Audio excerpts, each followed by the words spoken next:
So welcome to the Center of Love and welcome to this amazing location. I want to thank Arno and Linda for providing this beautiful home for us today to gather and share. Our mission as the COL is to support each other and cultivate wisdom, healing, and love together.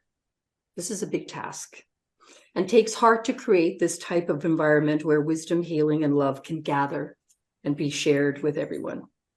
When we first started this community, we were asking lots of questions. One of the questions we asked was, what can a person expect to get out of being part of this center? What we came up with was inspiration and uplifting messages that promote love, unity, and healing. Tools, practices, and methods for growth and becoming more whole. Rituals that bring us closer to each other, the world, and the divine. Opportunities to give, share, and support others in their quest for wholeness and healing, acceptance, and joy. So here today to bring us uplifting messages is Arno Keinonen. Arno and I met quite a long time ago. We met online, and I was part of this green drinks group. And I saw this face and I thought, oh, that looks like a Finn. As everybody knows, I'm also a Finn, right? And then I saw his name. Oh, yep, he's a Finn. So we became instant friends and we started a little group of a Finnish gathering, Matti and Arno and myself, and we meet and speak Finnish once a month. It hasn't happened as often lately because everybody seems to be so busy. And Arno told me about, I saw the video about this beautiful home, this eco-friendly home. And I came and met Linda and I was absolutely amazed. And Arno took me through the whole thing that you should see the garage. It's like, it's amazing, all these things and how he puts hydro back into the system. And yeah, it's just amazing. So Arno, one of the things I recently Googled him to see what came up when I Googled this friend of mine. And the first thing that came up was he was an eco-pioneer. And I know that Arno's worked in the Arctic as well and been a pioneer there. And I think that is his kind of thing in life is to create new and wonderful things, and obviously very much into sustainability. This home to me is beautiful, but it's also so innovative. I mean, when you get a chance after, if Arno wants to chat a little bit more, he'll share. It's just an amazing place what him and Linda have created here. And I'm very grateful to be one of their friends, to be able to come here frequently and share this beautiful space. And for me, it has a very personal space as well. My son's ashes are buried down below. I was here at one of the journeys and they kindly offered, I just felt an affinity here, and I just thought, and I had asked to be shown a sign that my son was around, and I got a shooting star within 10 minutes. And so I immediately knew. And so for me, it's a very special place. I quite often come here and go down the hill there. I can show you where there's a plaque on the tree and his ashes are here. So I know that this is a very heartfelt space for me.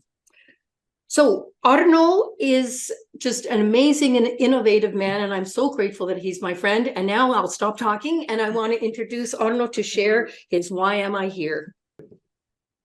Must say that I started to try to explain in one previous speech of mine, but I was a little bit off. Then I had hard times talking about myself, but now I realize that is the most important thing to talk about, because this is people connection that is behind everything that happens. And so I'm going to tell a short story about the key points of my life that actually have contributed to who I am today, and how I've been different earlier in my life than I'm today.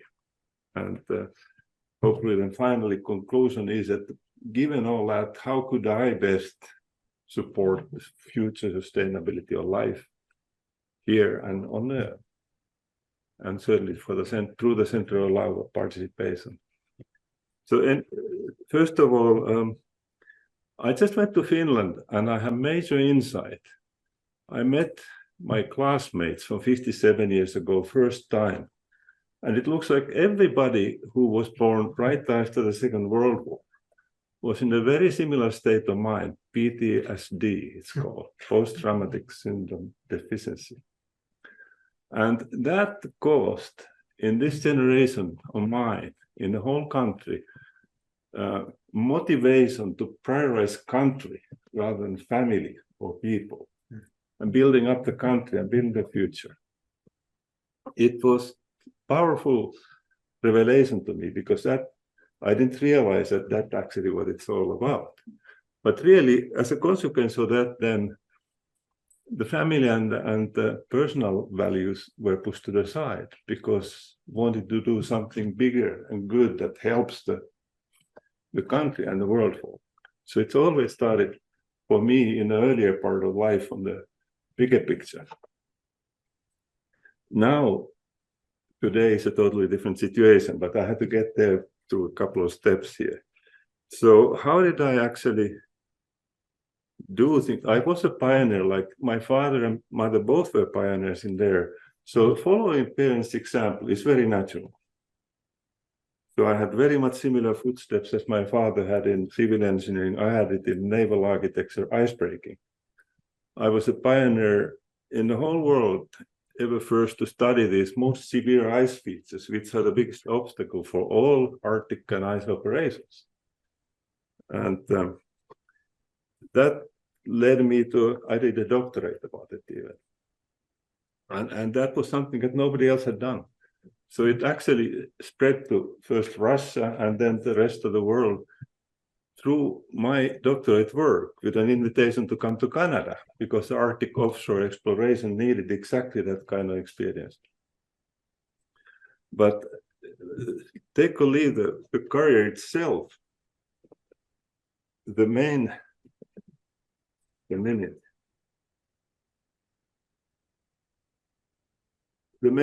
thing that was, I found it's very addictive when you gain success.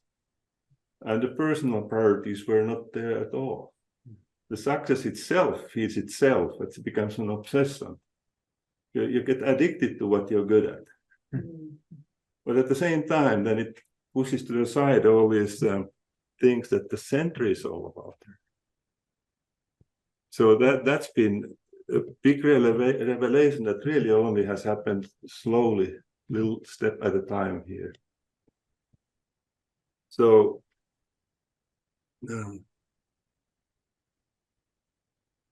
more people coming.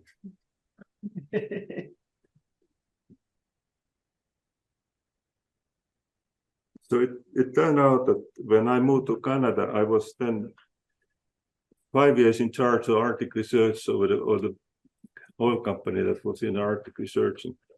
And then everybody in the world wanted to have the information from that, because it was all essential for Arctic shipping and especially for oil exploration. The most severe obstacles were the biggest challenge to everybody. Anyway, so I was riding really high, and the country, every country pretty much who was in the Arctic wanted all of that. I was lecturing at several universities even. I did participate in every one of the ice model bases in the world to build them up. But then, really what happened then is that it was a revelation that that's not motivating to me. It really is the personal life that is, and who I am is more important.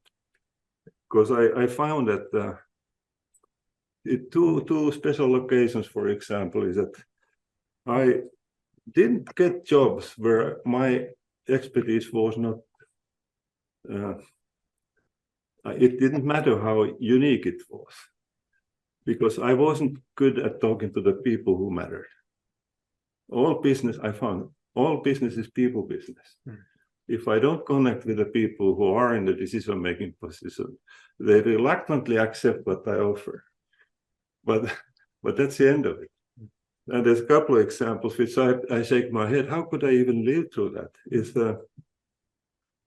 I sat with one of the highest officers of the biggest Russian oil company, had breakfast every day of the week in Sochi. And I never get a connection with him enough to continue that to where clearly was meant to be. That was the biggest wake-up call in my life. But it only became obvious very much later. So the PTSD has fed innovation, but also then in my personal life, it had caused lots of problems because, of course, my first family, I wasn't putting attention to it. So that led to a divorce for very complicated situations that there's not time enough to explain here. But the main lesson from that to me again was that it's very difficult to shift from the focus of success to of the bigger picture, to the closer community and own personal connections and life. That's been all my life the biggest challenge. And it really only has happened thanks to Linda. We were quite crazy because when we got married, we were a step family. And when one side comes from where the children are not important and the family, but the career, that's me, versus Linda, who had the exact opposite. We had big struggles. And I can tell you that if either one of Linda or me would be a quitter, we wouldn't be together today. But yeah, both pretty tough cookies, I can tell you. That is, and Linda is the biggest influence in my life, in my transformation, and motivating, and not only motivating, or even guiding. I'm happier in my life and my relationship with people today than I've ever been in my life, especially thanks to Linda. And the one thing that is interesting that like Kressa pointed out, I've been a pioneer. It's very easy for me to accept, we call it calculated risk-taking. This is a world first built out of this sort of patented solution of these blocks here in the house. I've been called crazy many times, but I said, well, I can't see why it wouldn't work. So of course I was a pioneer. Natural to me to take calculated risk-taking, pioneering. So, and it has exceeded all expectations this house. This speech is not about the house, but outside of this meeting, I can gladly tell you about it. This is one of the most sustainable homes, the ways to build homes. Now, the one thing that between my success and the learning, I realized that after the first divorce that I need to learn something about people. And I started courses. Here's a certificate. I started in 1989, certificate of excellence from context training of personal excellence. Yes. Then there's a certificate of assisting the whole. This is 3 courses, which are 2 in Calgary and 1 on the US in the island. This is I assisted all 3 courses. This is actually where I met Linda. Then I continued to advance neurodynamics. Here's a certificate of completion of hypnotherapy. Here's a certificate of timeline therapy completion. Here's a certified trainer. You've done a few courses. Yes, completion. Yeah, master timeline therapy. Yes, practice of neuro-linguistic programming. Oh yeah, I've done that one. That's cool. Yeah, here's a certificate for timeline therapy practitioner. Then there's a certificate, and each of these is probably 1 or 2 weeks worth of course. Neuro-linguistic programming, yeah, that's a board accepted me actually. Certificate of completion. Well, there's so many of these. Just a minute. But I mean, you get the point. I thought I'm very good at studying, so I did a heck of a lot of studying. Well, this is the ultimate certified trainer for neuro-linguistic programming. Wow. And well, yes, I did this so many of this. And not only that, but Hawaiian hula.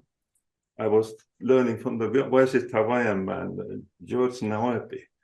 I'm a, what is it, teaching assistant even. I mean, I was a beginner and then eventually teaching assistant of the ancient Hawaiian science of healing and spiritual development.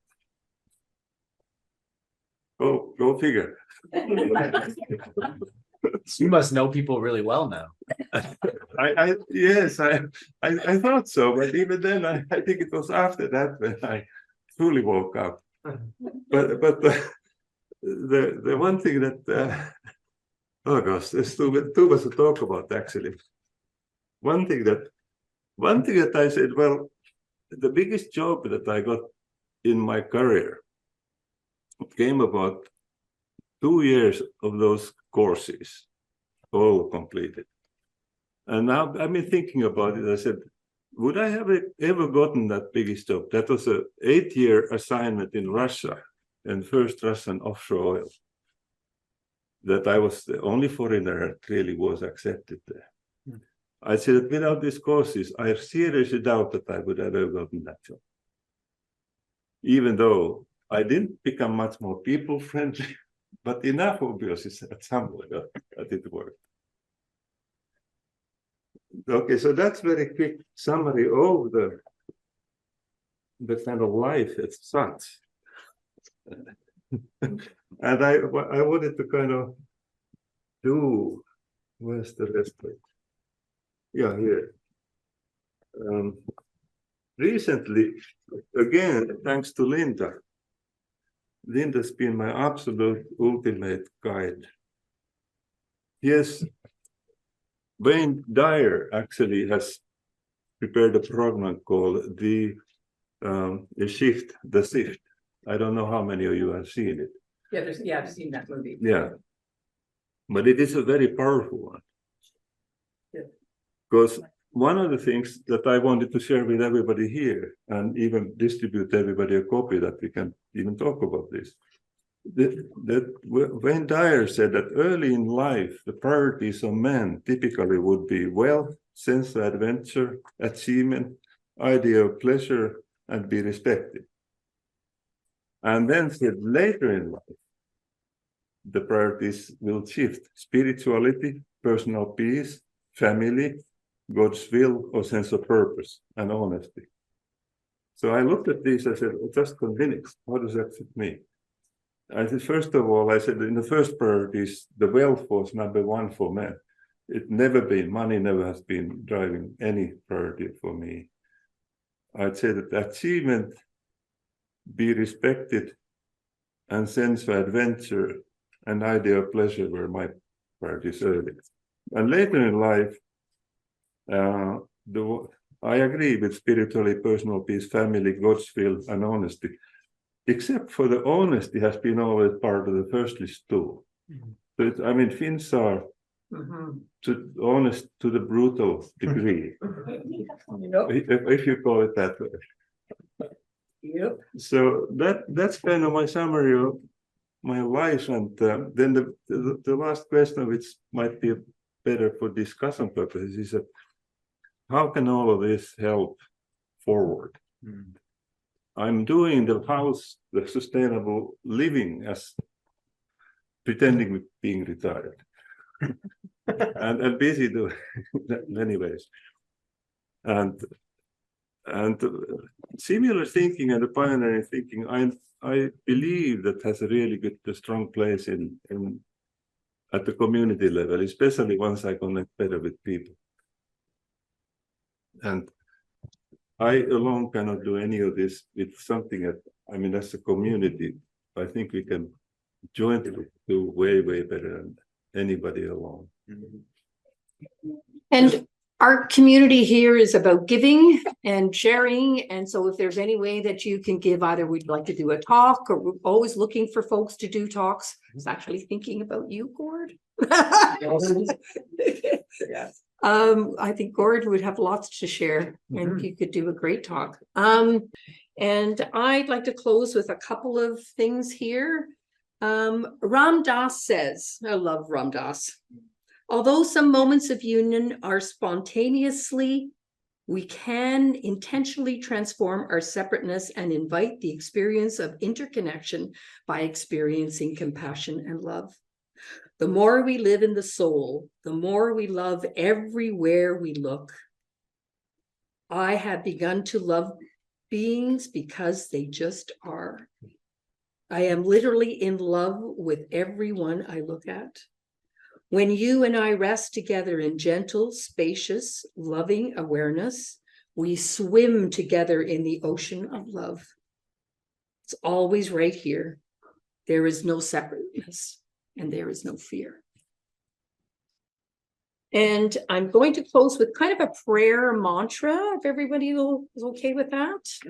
And I'd like to also send this out to everybody who is suffering from all the fires that we are having everywhere. And I want to send this compassion and kindness out to everybody. May we be free from inner and outer harm and danger. May we be safe and protected. May we be free of mental suffering and distress. May we be happy. May we be free of physical pain and suffering. May we be healthy and strong. And may we be able to live in this world happily, peacefully, joyfully, and with ease. Thank you, everyone, for joining us today and coming all the way up here. It was awesome to have you all. Yeah. Thank you.